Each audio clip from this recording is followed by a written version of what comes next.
14 जून 1911 आज से करीब 110 साल पहले इटली के रोम शहर से जेनेटी नाम की एक ट्रेन चलती है। एक नई नवेली ट्रेन जिसे पहली बार पटरियों पर लाया गया था। अब क्योंकि इस ट्रेन का ये पहला ट्रायल था तो इसे यादगार बनाने और अपनी ट्रेन का प्रचार करने के लिए कंपनी फ्री ट्रायल देती है और 100 ऐसे यात्रियों को चुनती है जिन्हें इस ट्रेन पर फ्री यात्रा करने का मौका दिया जाता है। फ्री खाने पीने से लेकर गंतव्य तक जाना और फिर यात्रियों को वापस भी लाना, सब कुछ इस ट्रेन में फ्री था। 100 यात्रियों और 6 स्टाफ मेंबर सहित कुल 106 लोगों वाली इस ट्रेन में एक इंजन और 3 डिब्बे लगे हुए थे। ये ट्रेन रोम से रवाना होती है और इस तरह एक यादगार यात्रा की शुरुआत हो जाती है। कुछ घंटों का समय बीतता है और एक ठीक ठाक दूरी भी तय हो जाती है। ट्रेन के बाहर और भीतर सब कुछ बढ़िया चल रहा होता है क्योंकि एक तो पहली यात्रा और ऊपर से वो भी फ्री ट्रायल। ऐसे में ट्रेन में मौजूद सभी यात्री बेहद खुश होते हैं। वहीं ट्रेन का स्टाफ भी लोगों की भरपूर सेवा करता है। जेनेटी नाम की ये ट्रेन अपने गंतव्य की ओर तेजी से आगे बढ़ती जाती है, जिसे जाते हुए कई लोगों ने अपनी आंखों से भी देखा था।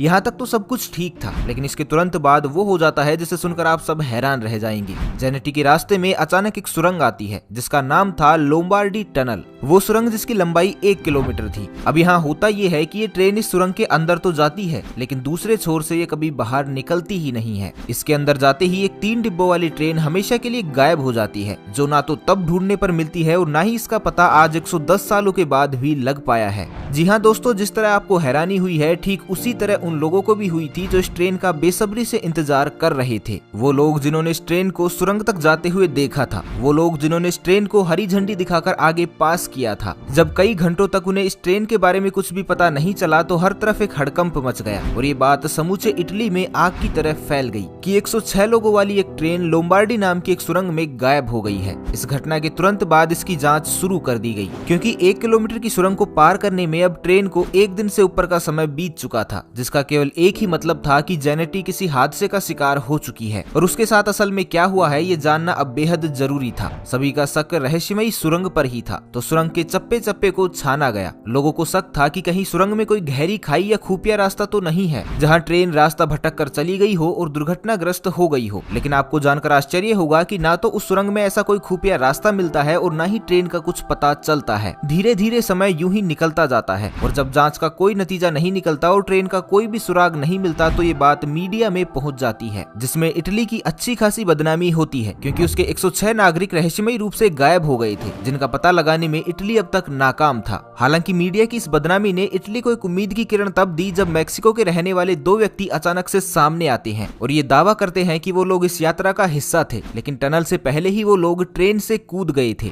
वजह थी एक घना और काला सफेद धुआं और अजीब सी कुछ आवाजें जो ट्रेन के टनल में जाने से ठीक पहले उन्हें दिखाई और सुनाई दी। तो ऐसे में वो दोनों घबरा गए, जिसके कारण उन दोनों ने चलती हुई ट्रेन से छलांग लगा दी और किस्मत से वो दोनों बच भी गए क्योंकि धुएं के चलते ड्राइवर ने ट्रेन की स्पीड को कम कर दिया था। हालांकि वो लोग कूदने में तो कामयाब जरूर हुए थे, लेकिन इसके चलते उन्हें काफी चोटें भी आई और ये कई घंटों तक वहां बेहोश भी पड़े रहे, जिसकी वजह से उन्हें कुछ भी मालूम नहीं था कि उस ट्रेन के साथ क्या हुआ। बाद में इस दावे की जांच हुई, लेकिन कोई भी सुराग हाथ नहीं लगा क्योंकि उन दोनों व्यक्तियों की मानसिक हालत बिल्कुल भी ठीक नहीं थी। ऐसे में उनकी बात का भरोसा करना जांचकर्ताओं को और भी अंधेरे में डाल रहा था। लेकिन इसके कुछ ही दिनों बाद एक ऐसा दावा पेश किया गया जिसने सबको हैरानी में डाल दिया। ये दावा था मैक्सिको के एक डॉक्टर का, जिन्होंने बताया कि उनके पास हादसे के कुछ ही समय बाद 104 मरीज एक साथ लाए गए थे। डॉक्टर के अनुसार वो सभी मानसिक रोगी थे जिनकी हरकतें और बातें दोनों ही बड़ी अजीब थी। उस डॉक्टर ने उनसे ये जानने की कोशिश भी की कि उनके साथ क्या हुआ था, उनकी ये हालत किसने और कैसे की, लेकिन वो लोग उसे कुछ भी नहीं बता पाए। इस दावे पर इटली भरोसा करना तो चाहता था, लेकिन इस दावे की कड़ियां कहीं ना कहीं कमजोर थी। हालांकि 104 मरीज और 2 मैक्सिकन यात्रियों को मिला लिया जाए तो ये कुल संख्या 106 ही बनती थी। लेकिन जब उस महिला डॉक्टर ने ये बताया कि वो सभी इलाज के बाद कहां गायब हो गई, ये किसी को भी नहीं पता, तो इस दावे को भी सिरे से नकार ही दिया गया। हालांकि महिला डॉक्टर ने यह भी बताया था कि वो सभी एक ही जैसी भाषा का प्रयोग कर रहे थे, जो इस ओर इशारा कर रहा था कि वो सभी इटली के ही थे। लेकिन ये दावा भी काफी नहीं था कि इस बात पर यकीन किया जाए कि वो सभी जेनेटी के ही यात्री थे, क्योंकि इस दावे की सबसे कमजोर कड़ी यही थी कि 104 मरीज एक साथ मिलते हैं और फिर गायब भी एक साथ ही हो जाते हैं।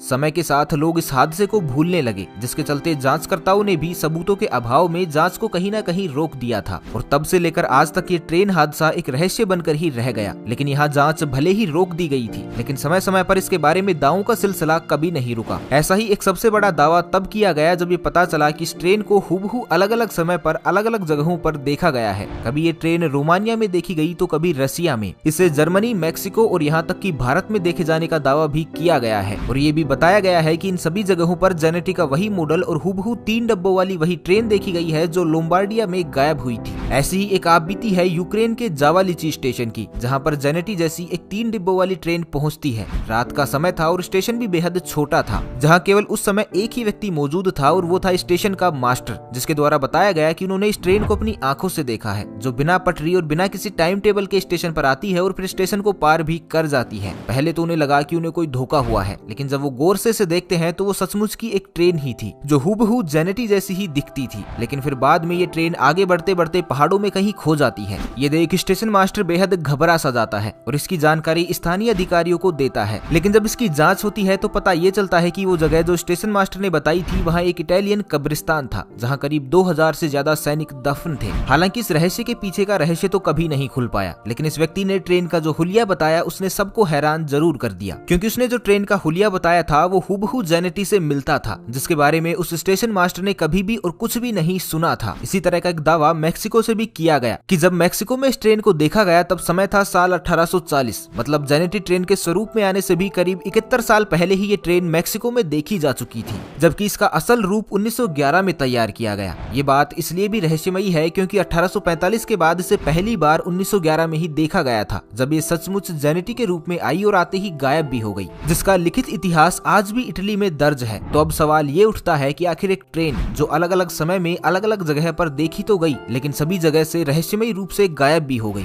इसका रहस्य आखिर क्या है? इसकी ठोस जानकारी तो आज तक किसी के पास भी नहीं है। लेकिन कहा यह जाता है कि ये ट्रेन जेनेटी जब सुरंग में गई थी तो ये एक तरह की टाइम मशीन या टाइम लूप में चली गई थी और समय यात्रा पर निकल पड़ी। आसान भाषा में कहीं तो साल 1911 से निकलकर ये ट्रेन किसी और समय जैसे साल 1845 या फिर किसी दूसरे समय काल में पहुंच जाती है। यही कारण है कि ये कभी रसिया में तो कभी रोमानिया में दिखाई देती है। हालांकि इस तथ्य पर इतनी आसानी से भरोसा तो नहीं होता, लेकिन जब इस रहस्यमयी ट्रेन को इस तरह से देखा जाता है कि ट्रेन का निर्माण 1911 में हुआ, इसे बनाने वाली कंपनी जेनेटी थी, इसकी पहली यात्रा और इसका टनल के भीतर जाना सब कुछ दस्तावेजों के तौर पर आज भी इटली में मौजूद है, और तो और इसका लोम्बार्डिया सुरंग के अंदर से लापता हो जाना, ये सभी बातें सच है। ऐसे में यही ख्याल आता है कि इस ट्रेन को या तो जमीन खा गई या फिर आसमान निगल गया। एक समूची ट्रेन जिसके सभी रिकॉर्ड आज भी मौजूद है, वो आखिर कभी मिली क्यों नहीं? और तो और अलग अलग समय में दुनिया के अनेक हिस्सों में इसके दिखाई देने के सबूत भी मौजूद हैं। तो कहीं ना कहीं ये रहस्य इस ओर इशारा तो जरूर करता है कि ये ट्रेन किसी टाइम लूप में फंस चुकी थी, जिसके चलते ये आज भी समय यात्रा पर निकली हुई है, जो कभी समय में पीछे चली जाती है तो कभी समय से आगे निकल जाती है। क्योंकि दुनिया में कुछ ऐसे ही रहस्यमयी विमान हादसे भी हुए हैं जब समूचा विमान रहस्यमयी रूप से गायब हो गया और फिर कभी नहीं मिला, और उनके बारे में भी यही कहा गया कि वो समय यात्रा का शिकार हुए हैं, ठीक उसी तरह जैसे जेनेटी भी समय यात्रा का शिकार हुई। तो दोस्तों, आपको क्या लगता है उस ट्रेन के साथ क्या